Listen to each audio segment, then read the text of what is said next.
Ryan, sir, you've had one heck of an interesting journey. You used to track terrorists, yes, the bad guys, and now you track trucks. What the heck is that journey looking like going from terrorists to trucks? I know they both start with the letter T, but how does that journey look? Yeah, I felt that that was just a pithy way to kind of get, hey, here's what my former career was, here's what I'm doing now. And I've really only done two things in my professional life. That was work in the US intelligence community. So I did that for almost 2 decades. A lot of that was spent at CIA conducting counterterrorism operations as an ops officer, case officer, as we say. So my job was to recruit assets within terrorist networks, so like foreigners that were inside of Al Qaeda and ISIS, in order to provide us information about their plans and intentions so that we could stop the next September 11th from happening. So that is what I did for all the way up really until 2020 through 2023 was kind of a transition period as I went into the private sector and was looking for, hey, what do I do next? And I stumbled across trucking, and there was something that stood out about this, like light bulb went off for me. Okay, so we got to go Tom Clancy here. So were you the real life Jack Ryan? Hollywood doesn't nail it per se. And if CIA does their operations really, really well, no one hears about it, and a gun never needs to be drawn. And so that's not to say that I wasn't packing with a gun on me when I was on these high risk missions.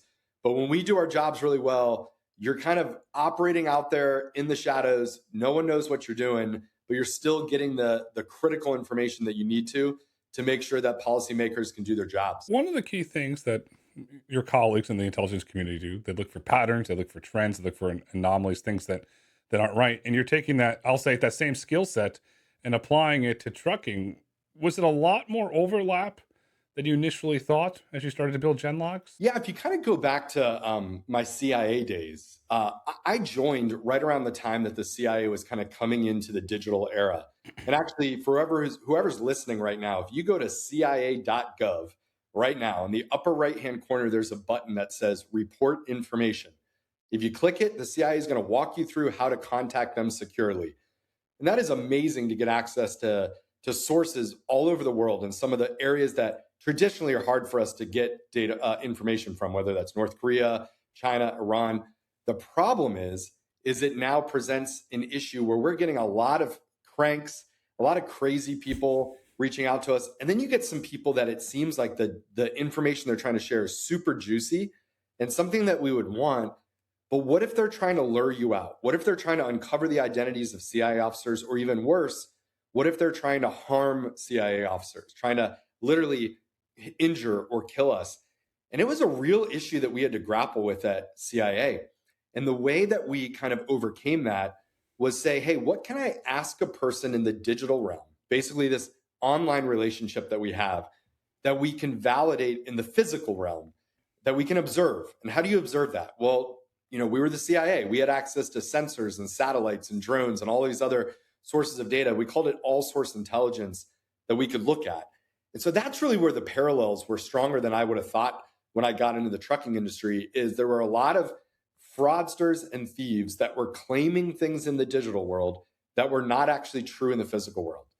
They would say that they had trucks that they could run from Dallas to Chicago.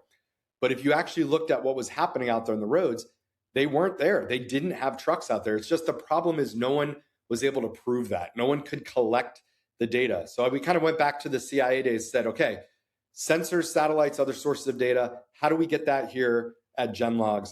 And the answer for us was to build a nationwide network of cameras that could collect all of the data about the physical trucks that operate on the road. That's impressive because to me, you're getting the ground truth, or you put on your operative hat, and I think that's super cool. And there's a movie here. I'm not going to give away the plot here, but as you build out this, call this ground truth network for verification, how did you get the rights to put the cameras? How did you know what cameras not to get? And most importantly, since going on into your old days of the CIA, to make sure adversaries cannot get access to these cameras, perhaps without a microchip embedded in it. How did you go through that process? Yeah, that was really important for us. I think coming out of CIA, you know how vulnerable supply chains can be and how you can insert kind of malware along the way that allows backdoor access. So we wanted to make sure any of the equipment that we were using was either US or allied made, and that those supply chains were pretty well controlled. And that's what we did setting out there, is said, hey, we're going to make sure we're using the right type of equipment so that we're not giving China and Russia full access to what's happening on US roads. That was really important. And then we're going to lock that down with a series of encryption and other capabilities that would make sure that no one could actually access this data too. But with regards to what you were asking about in terms of like, so how do you build this network? Well, the answer is you build it like one camera at a time. And we had to go out and painstakingly look at the entire map of the United States, figure out where all of the truck patterns and daily volumes were, and then go knock on doors and literally ask people that might own a warehouse on the side of a highway, hey, could we put some cameras on your warehouse? They'll look like security cameras. So you get the added benefit of potentially keeping your own thieves and robbers out from your yard, while we are going to use that to look at trucks and only trucks. So GenLogs actually filters out all private vehicles at the edge. We delete that data. We then blur out all windows on the trucks when we bring that in to our data warehouse. But that's what we did. One camera at a time, all the way until we were finally collecting, just shy of 20 million images now a day of that's coming off our camera network. But it happens one at a time. You've called this the sniper rifle approach, which I like. How did you set the camera up, the angles to know where you wanted to snipe the truck? Yeah, it was a lot of like trial and error. We had one of my good friends from college owns a truck sales and service center in Virginia. And as we were discussing this concept with him, he was like, man, this would be a great idea. I don't even know who the trucks are that literally drive right on the highway in front of my truck sales and service center. They could all be potential customers. I'd love to know who's driving there. So we said, well, can you let us put up some cameras? And we fiddled with, is it going to be one, a few cameras? What we ended up deciding on is a 3-headed camera system that allows us to collect on the front, the side, and the rear of every truck as it passes by. And we use some really cool computer vision models to say, hey, is it a truck or commercial vehicle? If it is, then we collect that frame. And then we stitch all 3 of those frames together. So you get kind of a comprehensive view of that front, side, and rear, a 360 collection on that truck before we then start to pull out all of the unique identifiers that you can see on a truck. To me, if I'm an insurance underwriter, said, okay, I got proof if what you're saying is true, what you're not saying is true. Do you see any of those use cases where if you want to call, I'll say GenLogs is the verification layer for somebody says something, what they're actually doing? Oh, 100%. In fact, we've really seen that take off in recent weeks, especially after this Supreme Court ruling most recently about negligence and unsafe carriers. We've all heard the term before, a chameleon carrier. And what that really means is an unscrupulous carrier that gets out there on the road, racks up a lot of unsafe points when it comes to either their inspection selection scores or their different FMCSA scores that look at safety. And then when it gets so high that no one will work with them, well, then they just burn down the whole carrier and spin a new one up and they start all over again. Well, what GenLogs is able to do is see when someone is claiming that they only have one truck out there on the roads, yet we're seeing them run dozens of power units out there. Our cameras will pick that up immediately, way before they ever get inspected or way before anyone else ever sees it. So from an insurance perspective, that is really critical. If you're an insurance carrier and you're trying to understand what is the risk and what are the premiums that I should be charging on this policy, and someone's claiming that they only have one truck, but they're operating dozens of trucks out there, you want to know that up front, and you want to address that, either to not insure them or to insure them at a higher premium. But the important part is that you shoulder the risk on that carrier that allows you to, therefore, for those other carriers that are following the rules, being safe, only operating one truck and claiming one truck, then you can give them a lower premium on their policies. And that's really where the insurance customers that we have are really excited about what this means for better pricing for good customers. It also mitigates risk because the old days, stuff was self-reported. Telematics could be modified. So the insurance, I'm assuming, have to say, okay, we can get proper pricing and enough of this baloney. Have you seen any scenarios, let's say a large AAA underwriter says, okay, you have to get your data verified by GenLogs before we'll underwrite you. Have you seen any of that emerge yet? It's starting to emerge right now. And in fact, we're working with a few of the largest insurance carriers out there. Their reinsurers are really interested on, hey, Where is the risk? Have you looked at all of these policies through the prism of GenLogs? I think it's that ground truth to kind of verify what is being self-reported or reported in the digital realm that is really starting to catch on, especially when you realize that the most egregious issues on the roads are where a thief or a fraudster is going to go to great lengths to manipulate the digital records. It seems like every week we see FMCSA removing more and more ELDs from the approved list, and that's because they're finding more and more examples where people are manipulating their hours of service or manipulating where those GPS coordinates are pinging out. And when GenLogs can now check that, can say, hey, you're saying that this is where you drove and that your hours of service represented this, but GenLogs actually saw you driving this. And we're going to trust the actual images more than this digital ELD device. That's starting to catch on more and more and more, so that the point that the ground truth data, as seen by GenLogs, becomes the ultimate source of truth. And that's great for the roads, makes the roads safer. It's great for the economics of the business. I'm curious, obviously we had the 60 Minutes piece, we had the Supreme Court ruling. How large of a problem is fraud in the trucking industry? I mean, it blew my mind and continues to this day how prevalent it is out there. I'll give you an example. We have a large brokerage who's not yet a GenLogs customer. They've been holding on. And yet when we visited them on site a few weeks ago, we asked, hey, how many critical incidents do you guys have to deal with on a daily basis where something's escalated to your team that's supposed to dig into these details of potential fraud or theft and resolve them? They said, we get about 15 of those that happen a day. And I said, well, then how many of those are actually resulting in theft? And they kind of sheepishly said, look, about 1 in that 15 is an actual theft, and rarely do we recover it.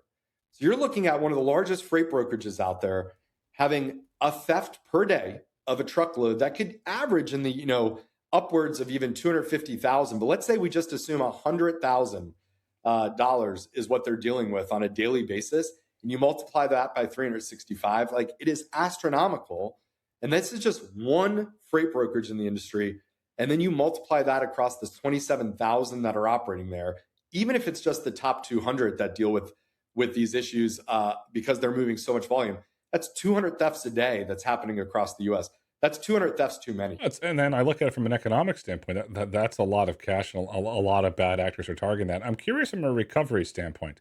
Is that highway patrol going out? Is that an alphabet letter that I'm not familiar with from a law enforcement perspective? Who goes out to confront the bad guys and say, no, you're under arrest, you're a bad actor? Who does the recovery efforts? And I think, Grayson, this is the issue, is that there is no single entity that's on the hook for that. And it is really frustrating if you are a freight broker or shipper or a carrier that's kind of been duped or had your trailer stolen or whatnot, to figure out who is the entity that should deal with this. Is it where the theft occurred, or is it where GenLogs saw that trailer last? And we had another example of this over the weekend where law enforcement in the Shenandoah County area in Virginia reached out. There was a full truck that was stolen, truck and trailer. We put an alert in our system, and we systematically watched as that trailer went from Tennessee to Kentucky down to Texas, presumably headed towards the Mexican border. And is it the Shenandoah law enforcement that should be tracking it all the way down to the border? Is it Texas Department of Public Safety? Is it Customs and Border Protection? I think a lot of people kind of shrug and say, is it really our problem? And this is where one of the laws that's going through Congress right now, the Corca bill, finally puts an entity that's going to be tasked with that. And that is named as DHS, specifically their HSI, which is their investigations arm, is going to be on the hook by Congress to deal with this. And I think it's finally a good thing that we'll have an entity tasked with tackling this cargo theft and fraud. It's a good thing because on the federal level, it's preemption. They can go over state lines and they can stop the bad actor, because once the bad actors know, if you want to use the term, the heat's getting turned up on them, they're going to potentially stop that and move to other illicit activities. I'm just saying, historically, that's what it's done. So let me ask you this hypothetical scenario. Let's say there's an autonomous truck going down the highway, and the bad actor in front, and then they block it and they steal all of it. You get all of that data, and then in the future, DHS would come in and catch those folks, or what does that look like? Yeah, well, it's interesting. If you're looking at an autonomous vehicle that's kind of stopped, and they're going to have to move that load that's in the back into something else.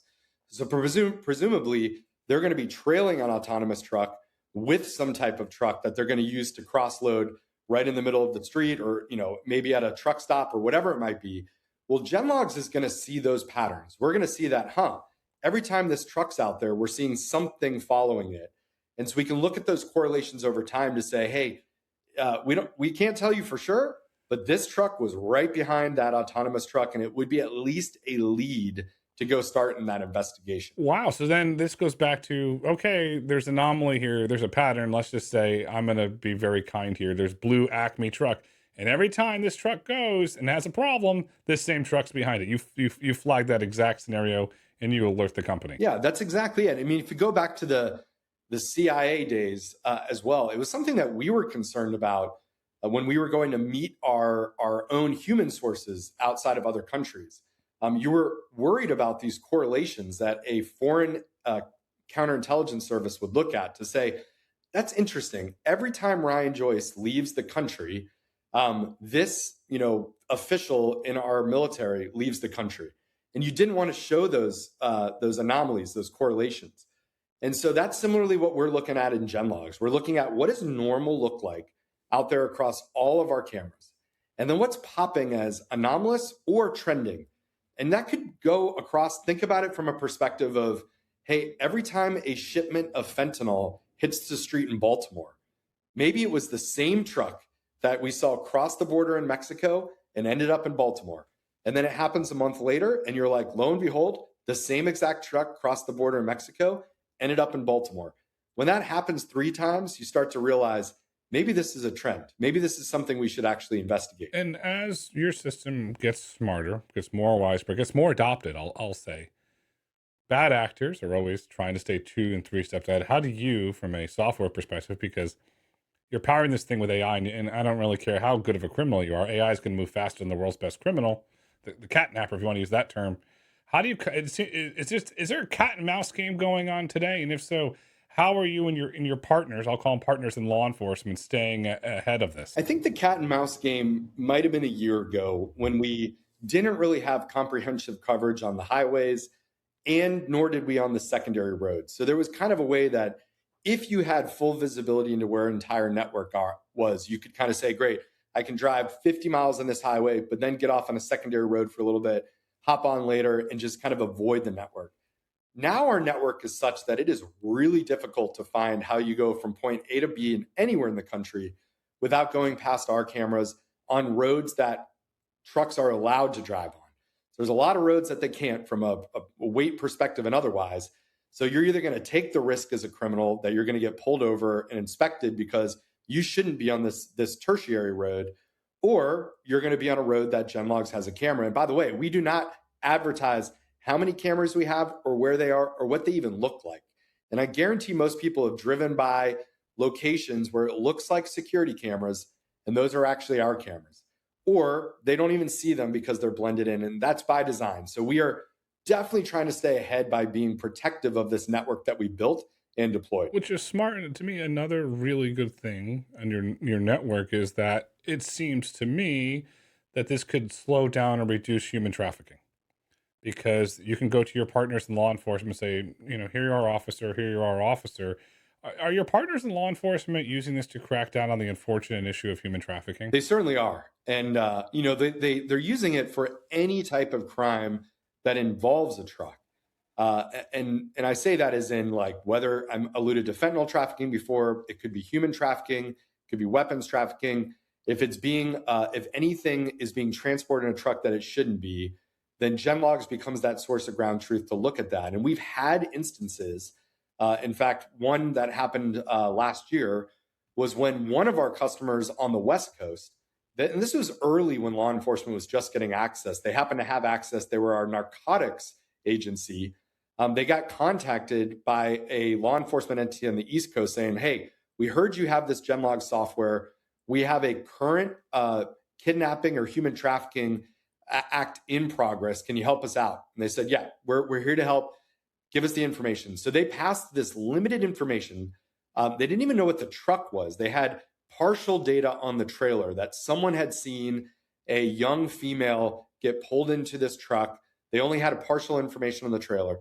Well, in GenLogs, you can go in and search partial information trailer, find all of the trucks seen hauling trailers with that partial information, and then kind of splinter out from that. And sure enough, this East Coast law enforcement agency, using the software from this West Coast agency, was able to track down where this truck was and successfully recover this underage female with this act in progress. And thank God that happened. And we are all in favor of using our software to that end. In fact, we've given our software away to nonprofits that work in the human trafficking space or the counter human trafficking space so that they can use this to crack that down.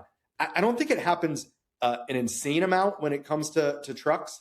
But as I always say, like, one is one too many. And so when we do give our software away, we love to know that it is helping crack down there. It really energizes the employees at GenLogs to know, hey, it's not about profit solely. It's a lot about purpose. And that's why a lot of them were attracted to GenLogs in the first place. A lot of good. About a year ago, I attended a dinner with Senator Moody, and we had a long talk about human trafficking.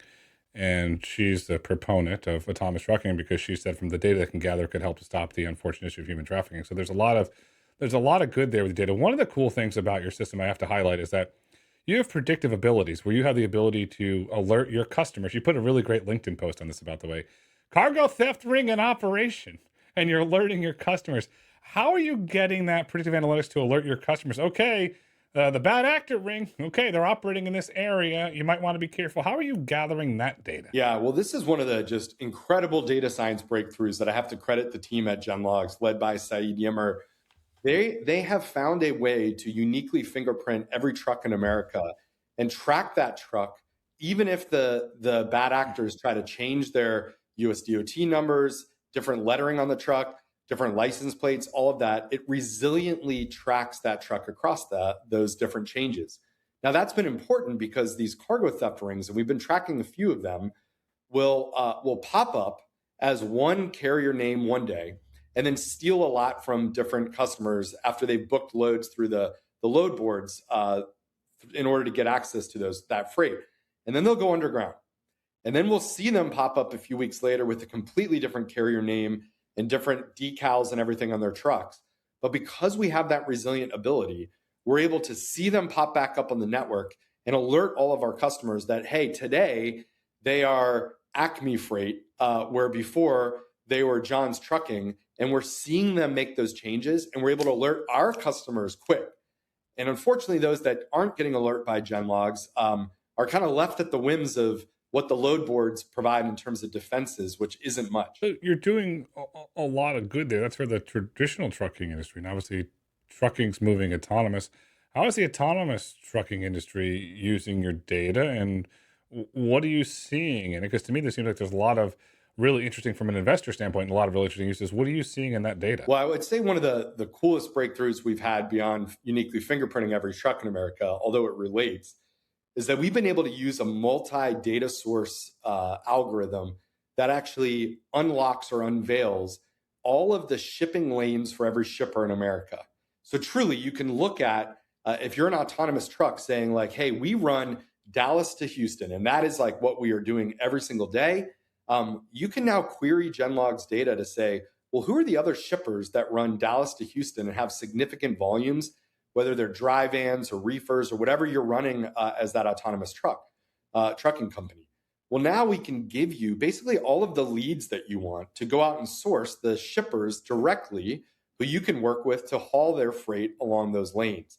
And so as these autonomous trucking companies go into new markets, they have new footprints, new lanes that they're kind of their power lanes that maybe they're doing drop and hooks on either side. They can now query GenLogs data to say, well, who should we be approaching to talk about dropping their costs and increasing their safety along the way? Because I think what we will find is just like the Teslas of the world out there, that, it is, I think, inarguable now that a Tesla in full self-driving mode is safer on a per million miles basis than a human driver. And if that is true in autonomous trucking, well then, based on this Supreme Court ruling, I would think that there are a lot of shippers that are now saying, well, hey, maybe inching into this autonomous trucking thing isn't a bad thing. If that's generally accepted as factual, then we are actually protecting ourselves more while also potentially dropping our costs. So that lane data for all shippers in America is being used by whether it's freight brokers, manned carriers, or autonomous carriers as well, all looking at what freight needs to be moved and how can they get involved. And then can you act as the truth layer where some companies say, "Oh, we're driverless," but then there's still a supervisor in there? Or can individuals get that and companies get that data that granular in there to actually, if you want to call it the verification layer again? This is something that like we can investigate, looking at, can we sense if there's a human in there while not portraying who that human is.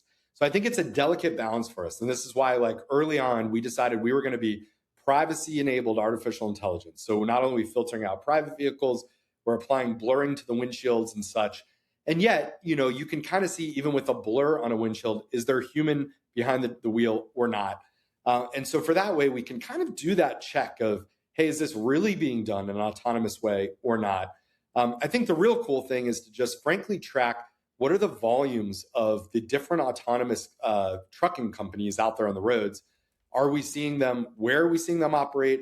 Is their volume going up or down? And I'm happy to share a little bit of kind of what the last 90-day snapshots look like when it comes to some of those companies. Yeah, let's see it. Let's see what GenLogs uncovered here. Sure, let's go. I'm going to go ahead and share my screen here.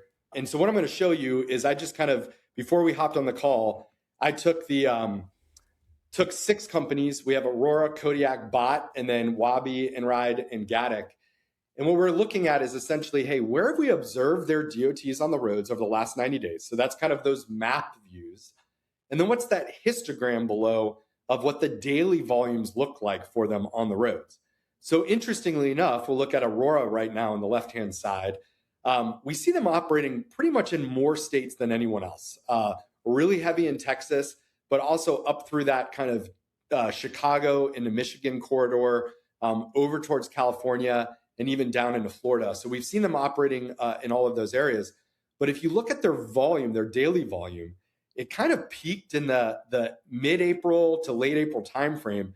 We've actually seen quite a volume drop off here into late April and into May compared to what those trailing 2 months were. And just kind of moving through to Kodiak and Bot Auto have very similar profiles with regards to those daily observations on the roads. You can clearly see here they tend to operate Monday through Friday, and then certainly Bot Auto seems to take most weekends off because there's just kind of that a little bit of daily activity in the Texas area, and then they're off Texas and then off. Kind of moving ahead to Wabi and Enride, a little bit more sporadic. It sounds like they're, looks like they're really starting to find their footing. And I did not dig deeper to say, hey, what if this is truly autonomous versus not? We're just looking at where are they operating and how frequently are they operating. But then Gatik has really been consistent out there on the roads. We see them quite a bit, kind of resembles Aurora without the drop off.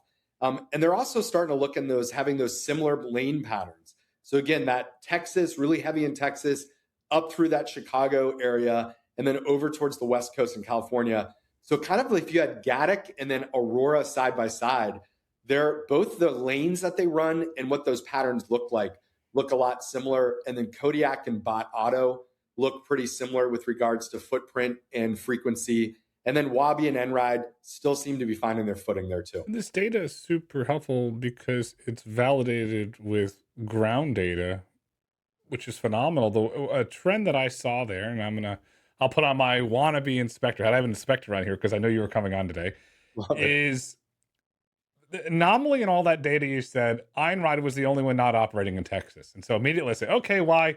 What's going on? It seems, I mean, I know it's out there, but it's a question why. It's just fascinating. Those little pieces of data, if you correlate it with another data set, can get very, very interesting over time. Yeah, I don't disagree. And this is something that you and I have chatted about, and definitely it's on GenLogs' roadmap, is how do we make some of this consumable as data feeds so that if you are sitting on part B of what you might be able to put together with part A, the GenLogs data, and get really deeper insights and granular. The other thing I showed you before the show, and I'm not going to pull it up now, but it's really cool that our system can also see what are the trailers that these autonomous trucks are pulling on the roads? So we do see Aurora pulling Werner trailers. We do see Aurora pulling Hirschbach trailers. And we've been able to look at, okay, who's hauling for who out there on the roads, and how is that changing over time?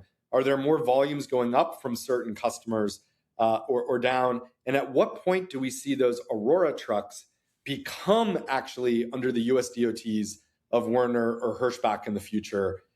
That'll be something that's interesting to check. The fascinating thing is that I'll use it. It's an early warning signal system that you have there. So if you go look at the FMSC Seaford data, all due respect, it's outdated.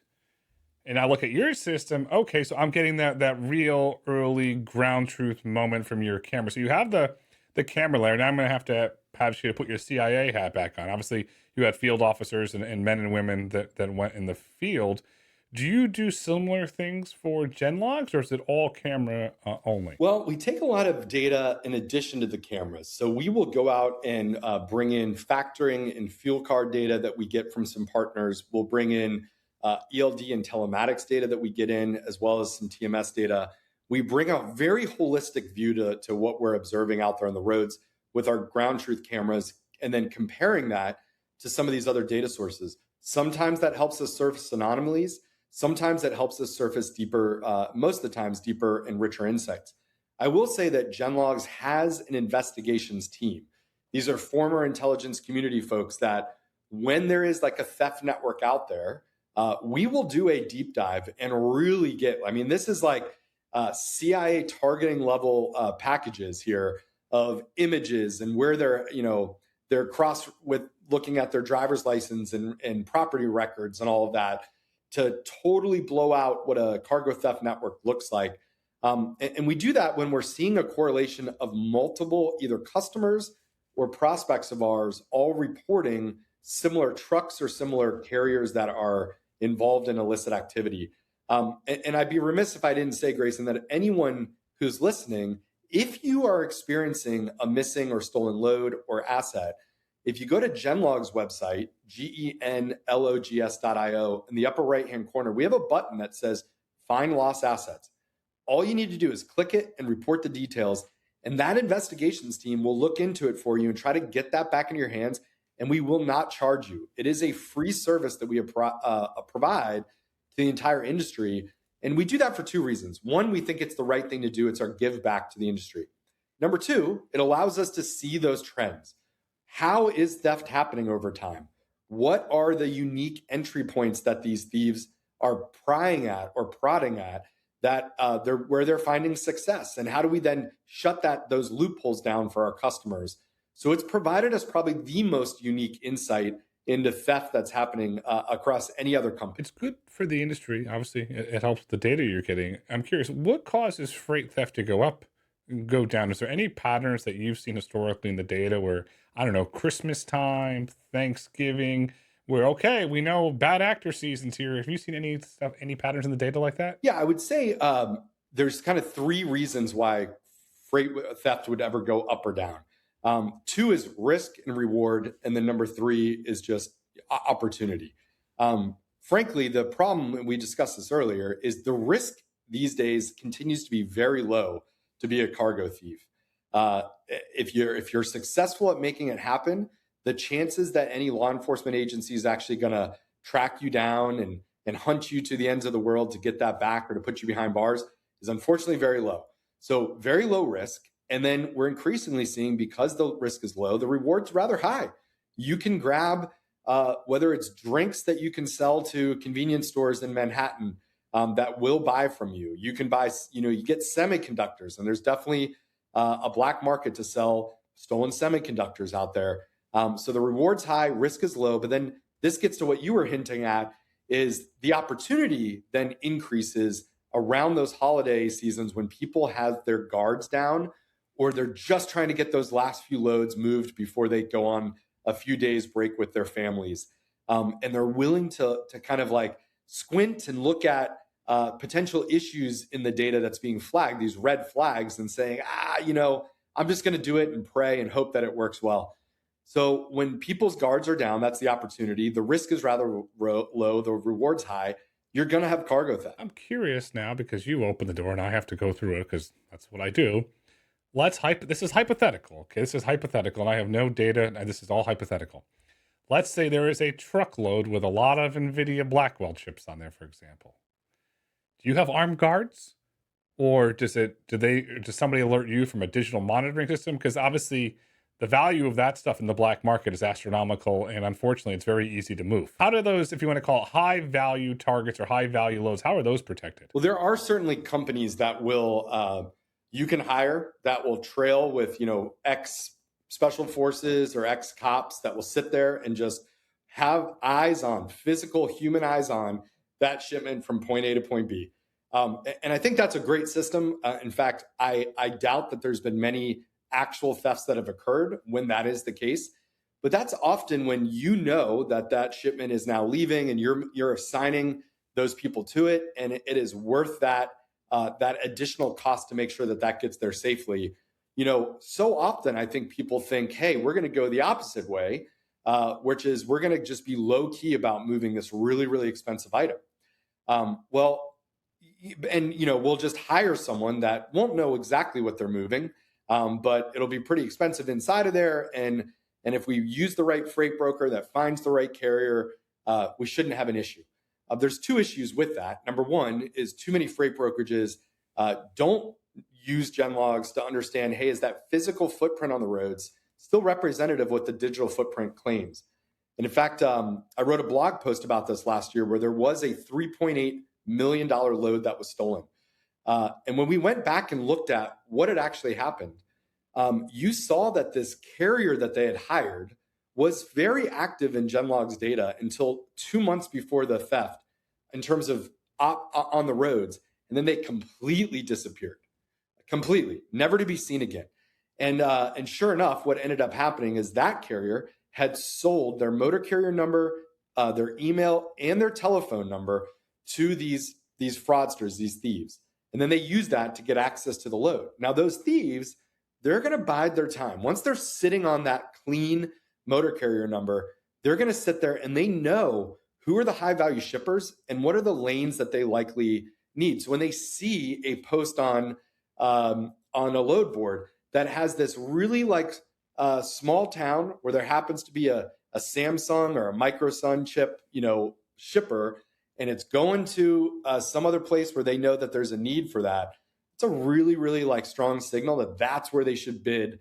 And they should bid low. They should make it juicy for that freight broker to want to assign it, because that freight broker is going to make some great margin on that.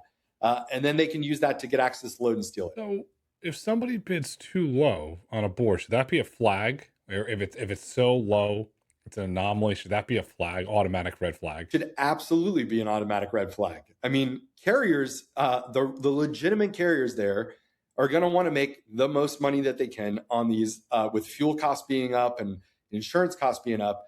And so if someone takes the first offer that you give them that was low to begin with, to me, that's kind of like what's going on here? It's either they desperately need a backhaul and they're just ready to do it, in which case GenLogs should be showing that they had trucks on the roads down near your origin and they likely need to get back to your destination.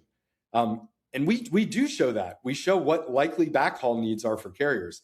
If you're dealing with a carrier that hasn't been seen like GenLogs on the roads for a month, and yet they're willing to accept a low rate to run a lane, if red flags and alarms aren't going off in your head, you probably are in the wrong industry. On a load board, historically, is it, let's say, a 10 to 15% divergence where you have a pack of companies that are all within 10 to 15%, and okay, that's normal, and then you get a guy that's 40% lower? Oh, is that kind of patterns that you would see there? Yeah, that's exactly where I think you're going to see the market rate is the market rate, because that's generally where everyone's going to come in around. You're going to see maybe that 10 to 15% variance.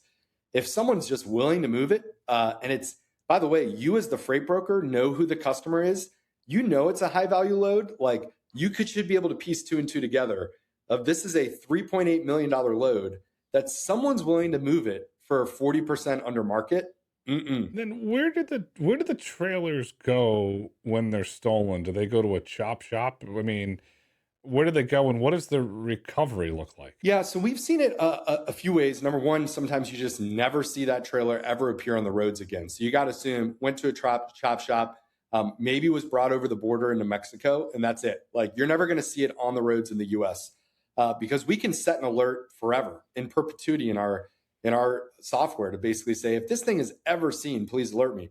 And I have had in the other cases where it was 9 months ago that something was reported stolen. And then 9 months later, we get an alert. And I'm like, wow, where did this come from? And when law enforcement actually gets involved or the shipper gets involved and they track down this carrier, turns out that they bought a used trailer from someone that bought it from someone else. And so that was, stripped. The VIN was stripped. It was recycled back in. And most of the times, that carrier unknowingly bought a hot trailer that they shouldn't have. But I would say most often, when something fully loaded disappears, either one of two things happen. Either we do find the trailer or law enforcement finds the trailer abandoned within the first 24 hours and all the contents are removed, or they just never find it. And that usually it's either a chop shop or in Mexico. And there's a lot of, there's a lot of storylines that are going here. The one that I'm fascinated about is like, let's fast forward to the future, say a decade from now, decade and a half from now, autonomous trucks are going coast to coast, California to New York, California to Florida, coast to coast. What does the future of GenLogs look like when we start to introduce more and more autonomous trucks into the system? Yeah, I don't think it's going to look materially different than it is right now, in the sense that even though there might not be a driver in the actual truck, you're still going to have some type of dispatch or owner capability that's going to say, hey, where do you need capacity? Do I have trucks there or not? I think it's going to be a while where we're going to have this hybrid system out there. You're going to have human drivers, you're going to have autonomous trucks coexisting for a while. But even as that tilt goes to autonomous, like right now, Kodiak and Aurora and all the others are not required to share the locations of all their trucks at all times in any central repository. And this is what we're seeing with Teslas out there on the road. Like a Tesla in full self-driving mode or a Waymo doesn't need to share the locations of those trucks in any public database, which means the same issues are going to occur for freight brokers and for insurance companies or for shippers to say, where is their capacity? Like, who should I be reaching out to try to make sure that I can lock in capacity before others do? And then where are these trucks operating? If you're an insurance company, even if you're given the telematics from Kodiak or Aurora trucks out there on the roads, knowing whether they're hauling dry vans or flatbeds in the future is really important for underwriting. And are those flatbeds, do they have the correct strapping? Do they have the correct distance from the headboard and whatnot? That's something a telematic or an ELD is not going to tell you. It is something that GenLogs visual verification can tell you and then put you at ease if you're an insurance company about the risk that you're taking on. I would summarize it this way: you're the truth layer, and when you're the truth layer and you're getting that ground truth as technology scales, that you will be there to inform insurance underwriting of really what's happening. And the best part about that is not the big brother standpoint, is that by you giving the actual data to, let's just call it AUTNMY underwriting, they can properly price it, and then we can start to see the positive economic benefits of autonomous trucking when they're getting the real data. Putting this whole conversation together, what's the future of GenLogs? I think we're already seeing the future start to play out, where we started with just freight brokerages, and they were the first customers that we started to engage. We also limited how many of them would get access to this platform as we learned from what are they going to do with it? How can we truly help their operations? We have now scaled to 5 major verticals right now. So outside of freight brokerages, we now are doing, we have products that are being built directly for carriers themselves. We have for shippers, for insurance, and for kind of government and law enforcement, the regulators, those that are going to track down the cargo theft. So those are the 5 major verticals that we've expanded to. We've also expanded outside of the borders of the United States. And so when we look at expansion, there's both the verticals, there's geographic, and then there's the modes. And we're looking at, hey, trucking is but one of many modes that items get delivered from point A to point B. You have trains and ships and planes. And I think over time, you're going to find that GenLogs expands to say, like, we've tackled the toughest part, the very fragmented nature that is trucking, both middle mile, first and last mile. Now we can attach that to what are we seeing on rails roads, rivers, the sea, sky, and space. Like that's where we can go in the future. Well, I'll summarize it this way. GenLogs is building the verification layer for the future. The future is bright. The future is autonomous. The future is GenLogs. Ryan, thank you so much for coming on the road to autonomy today. And when you bring out the next vertical, sir, you're coming back to talk about it and show us all that wonderful data that you gather. Sounds great, Grayson. Thanks for having me. Billions and soon trillions in value will be created in the autonomy economy. By the time a trend becomes consensus, the alpha is already gone. The gap between uncovering signals and reading headlines is widening fast. When it's a headline, it's no longer a signal. Enter Autonomy AI. We decode signals before they move markets, giving you conviction in the autonomy economy. Autonomy AI. Your models, our intelligence. Visit AUTNMY.ai.